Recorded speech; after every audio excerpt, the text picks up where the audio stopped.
Hi everyone.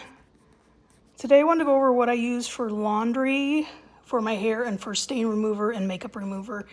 So for laundry on a cruise or any trip, I take this Clean People laundry sheet. It comes like that, and there's several in there, but basically to do laundry like in a sink, you only need this much. There's dryer sheets if you're going to like a Airbnb, and put a couple in a baggie, label them, and you're all set. So you don't even have to buy laundry detergent if you're there. Stain remover, I use some type of Shout or Tide, so I end up with a Tide stick. And then Miss Mouth is also a stain remover. A lot of people use for their kids. That I use on occasion too, so I'll take one of those. And then Febreze, just fabric softener or fabric freshener. But I found these small spray bottles, and a bunch of them come together, like 10, and they work really well. So I just used this label maker. I made a label, easy to read. It stays closed really well. And then I ended up taking basically these three things down to this amount for my stain removers and my Febreze, which is your fabric freshener. For my shampoo, I have these big bottles. Whatever shampoo you have usually comes in some type of larger bottle than you're going to travel with. I found these little pouches, and they can fit probably 3 times more than what's in here. They do come with the labels, and I've used them several times now, and there's no problem with them leaking. But I do put them in a Ziploc bag or waterproof bag for travel just in case. So I have those for shampoo and conditioner, and then whatever type of gel or product you use in your hair, I do the same thing with. And if it's thick, you can put it in there, or you can use a little funnel that it comes with. I just wash it up and it collapses down, so it's easy to store. For certain items that I use more frequently, like lotion, so hand lotion, I use this.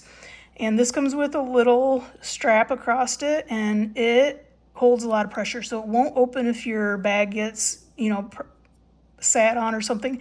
It won't open in your purse. So I just label those for TSA, and they're good to go. But I've had this for a few years and use it in my regular purse as well.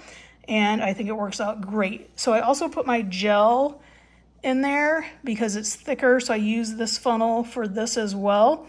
The whole top comes off, and there's a nice opening. And then when you want to use it, you just pop it open, and there's a small opening that you squeeze out what you want. And then I just put the little strap back on, and it keeps it from popping open and leaking.